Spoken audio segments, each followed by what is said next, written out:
All right, I like this crowd. It's better than some crowds. I hope you don't mind. I just kind of walk around with my hand in my pocket, not because I think I'm cool or nothing. It's just what's comfortable for me. You might notice how I grip the mic. I'm also a hip hop artist, so it's just, I'm not used to being like this. I'm used to being more like this. So just, we got that out the way. Cool. So yeah, my name is Azeem. Most people around my way call me Blessings. I'm from Hartford, Connecticut. Hey, let's go. Okay, we in the right spot. People don't usually do that. They're like, there's black people in Connecticut? Yes, there's black people in Connecticut. Oh my gosh, yo, stop it. So we got some rules, that's what's up.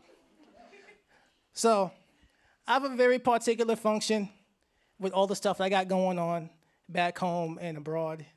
And generally speaking, it's just to help people have fun. That sounds ridiculous, I know. But let me break that down for you. So this lovely picture here, there's the woman I married. And she had this idea. She was a farmer. She was a real farmer. She worked at this 26-acre organic regenerative farm in a white part of Connecticut. See, there's white people there too. And they were hiring, and we have this group text with some of our friends, and she was like, hey, yo, I can say that, right? I say, hey, yo, I use a lot of slang. I cannot use slang, but I use a lot of slang, generally speaking. So she said, hey, she doesn't talk like that, by the way, but she said, hey, yo, they're hiring. Who wants to try to work at the farm? And me having my thinking cap on, wasn't nobody in that group chat about that life, except for me, who was like, yeah, I'll try it. Why not? So I got it worked out where I can, rearrange my job schedule. Me being a budding b-boy, and that's what they call a break dancer, but it's really called a b-boy or a b-girl. A young hip hop dancer / budding MC on the East Coast, and I brought all the way out there to the farm. And I had the craziest culture shock, not because of white people, because I'm like, yo, the plant, it looks like the grocery store, but it's different. And I was like, hey, yo, yes, good job. Peppers grow on plants, tomatoes grow on vines, great job. And I'm like, no, you don't understand, because we ain't got it like this. There's pigs over there, and where I'm from, our livestock is pit bulls and Rottweilers. And that just began the whole process. So she noticed importing black folk all the way out there didn't always have the greatest impact. So she said, I got this idea.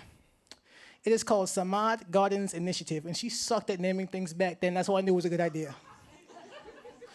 So Samad is one of the names of God that means he upon whom we all depend. It's kind of like we depend on this lovely planet that we got, all 196,940,000 square miles, right? And she says, we're going to inspire a whole new generation of farmers who look like you, because she doesn't look like me, and who can cross that culture divide. And I'm like, all right, cool. I don't know what I'm doing, but sure, I'll follow you. I'll follow suit. And fast forward some time later, I'm a farmer now. I actually know what I'm talking about. And then that thing happened, 2020, pandemic hit. I got a couple of calls on my phone. Hey, yo, Bless, we can't find food in the city. What do we do? I was like, wait, hold up, wait. You check Walmart? Yeah. You check Save-A-Lot? Yeah. You check this one? No food, not the corner bodegas, nothing.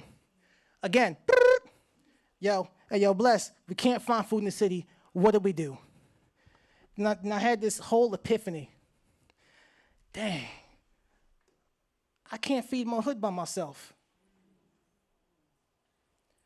I grew up being hungry. There's a part of my story where it's real epic. Just imagine the violin, the rain's coming down. It's not like rain, but like pretend, you know what I'm saying? And there's a time in my life I had to steal food to eat, and I'm being dramatic because you got to fit the character. That's how they see poor people, right? You know what I'm saying? So my brain was like, I can't do this by myself. When I'm looking at and dealing with other farmers, I'm blessed to be in a position where I have over 100 names on a list. We have over 100 black and brown farmers in my state on one network. I'm blessed to be in a leadership position with that. I'm like, guys, we have to do something collectively. You're having the same problem. You're having the same problem. You're having the same problem. We have to do something to combat this. I can't produce enough poundage for my hood, yo. I can't produce enough poundage for my hood. What are we gonna do?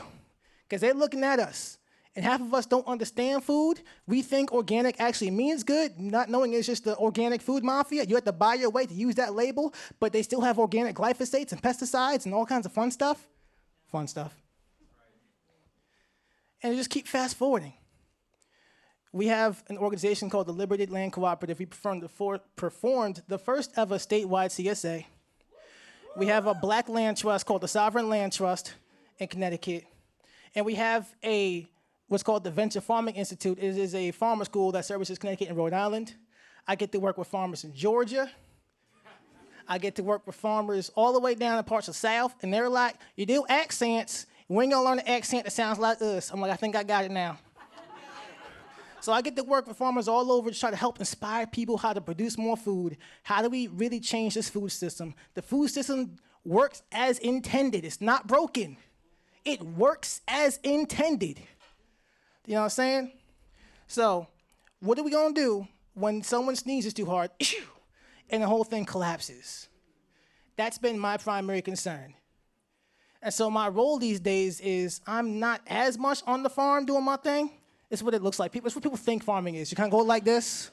It's like Tybo back in the day. I'm aging myself. It's like Tybo back in the day. But I'm more off the farm. How do we increase our yields? How do we be more regenerative? How do we treat the earth like you're going to treat your mama? We call it Mama Earth for a reason.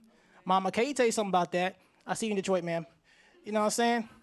So that's where my journey really has come to. And I'm blessed to work internationally at this point from a small kid. I'm only 5'3", from Hartford, Connecticut. You know what I'm saying? And I get to bring this to different places because as an MC, I got to be on stage with KRS-One and Public Enemy, and I'm a Wu-Tang Clan affiliate now, and I get to bring this message to different places. People look at me like, yes, it's real. It's real. It's real. I get to bring what I'm doing to different locations and elevations, and all I got to say is thank you to everyone who's here. And can I just, I'm over time. I got one last thing to do. Can y'all just raise your hand for me one time? Can y'all just repeat after me one time? Your name, have the power to change the things I see. Your name, dedicate myself to changing one small thing at a time. And your name, y'all got that part, right? Okay. I am dope enough and gifted enough to make that one small, consistent change.